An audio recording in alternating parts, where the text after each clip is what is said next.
Olá, nós estamos no curso Creio e Confesso e hoje nós vamos estudar nesse estudo de número 17 o Espírito em Maria. Aproveitando sempre o mês do Advento, da Natividade, alguns estudos sobre esta área. Nós vimos no estudo anterior que Cristo está assentado ali no seu trono, diante do Deus Pai Todo-Poderoso, à direita de Deus Pai, e ele intercede por nós pecadores, ele há de julgar os vivos e os mortos. Hoje nós vamos iniciar alguns estudos sobre o Espírito Santo, a terceira pessoa da Trindade, especialmente a germinação da semente em Maria pela qual nasceu o Salvador. Antes de tudo, se você não é inscrito neste canal, faça já a sua inscrição e ative o sininho para ser avisado ou avisada de futuras publicações.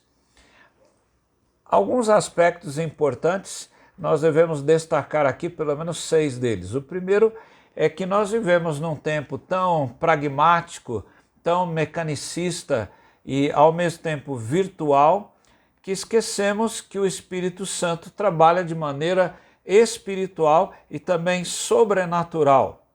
Ora, o Espírito Santo é a terceira pessoa da Trindade, deve ser estudado dentro da perspectiva da palavra e em harmonia com os propósitos do Espírito.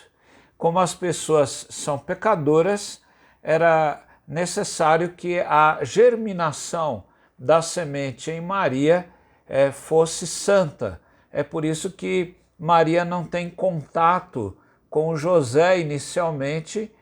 Ela teve depois filhos e filhas, diz a palavra de Deus, mas a Maria não tem contato com José exatamente por causa da lei judaica. E o credo apostólico, em segundo lugar, vai dizer claramente: creio em Jesus Cristo, seu único Filho, nosso Senhor, o qual foi concebido por obra do Espírito Santo, nasceu da Virgem Maria. Seria importante esclarecer que essa é uma matéria de fé e, se é matéria de fé, vai ser explicada naturalmente espiritualmente pelo que cremos a respeito do Espírito Santo, e isso é algo suficiente e ao mesmo tempo eficiente, como o Espírito Santo é Deus e como Deus que é, para realizar tal obra no ventre de Maria. Em terceiro lugar, a cultura judaica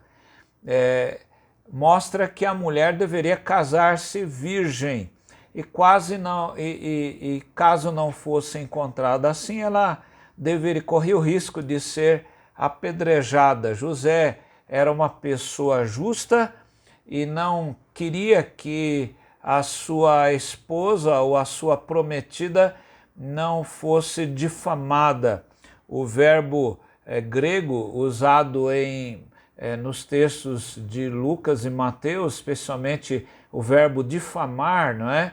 Deigmatzo, né? Significa desmascarar ou humilhar publicamente. Então José não queria que acontecesse isso com José. Lá em Deuteronômio 22, de 13 a 21, a lei mosaica dizia o seguinte: se um homem casar com uma mulher e depois de ter tido relações com ela, passar a odiá-la, lhe atribuir atos vergonhosos e a difamar, dizendo: casei com esta mulher, quando tive relações com ela, descobri que não era virgem. Então o pai e a mãe da moça levarão as provas da virgindade da moça aos anciãos da cidade junto ao portão.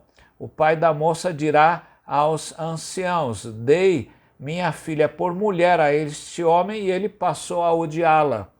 Eis que lhe atribuiu atos vergonhosos, descobri que a sua filha não era virgem. Mas aqui estão as provas da virgindade da minha filha. E estenderão a roupa dela diante dos anciãos da cidade, os quais pegarão o homem e o açoitarão e o condenarão a pagar 100 barras de prata ao pai da moça, porque difamou uma virgem de Israel. Então havia o pecado aqui de difamação se o homem mentisse a respeito disso. Mas olha o que diz a palavra: ela ficará sendo mulher dele e ele não poderá mandá-la embora durante a sua vida. Mas olha o lado contrário: porém, se isso for verdade, não é? Se ela não for virgem, ou seja, ficar provado que a moça não era virgem, então levarão à porta da casa de seu pai e os homens da sua cidade a apedrejarão até que morra, pois cometeu ato infame em Israel, prostituindo-se na casa de seu pai. Assim vocês eliminarão o mal no meio de vocês. Então José, vendo que Maria estaria grávida, ele resolve então deixar, ou não querendo difamar, ele resolve deixar então Maria, ele resolve correr do casamento, né, e correr da situação para que Maria não fosse então apedrejada. Em quarto lugar, é natural que José, então já cansado de toda a situação e das lides diárias, é natural que ele adormeça e sonhe e tenha uma visão sobrenatural de Deus. E o anjo comunica então a José que Maria estava grávida de maneira sobrenatural. E o texto de Lucas 1,35 diz, o anjo respondeu: o Espírito Santo virá sobre você e o poder do Altíssimo a envolverá com a sua sombra, por isso também o ente santo que há de nascer será chamado Filho de Deus. Significa que Maria conceberia um filho de maneira sobrenatural e não pelas vias naturais. A concepção é natural, mas o nascimento de Cristo ele é natural, né? Então veja que Jesus seria santo e seria o Filho de Deus. Em quinto lugar, a visão de Deus mostra que José deveria receber a Maria como sua esposa. A palavra usada aqui no texto bíblico, não hesites, revela que no coração de José havia algo muito profundo, que era a dúvida, não é? A dúvida sobre a situação.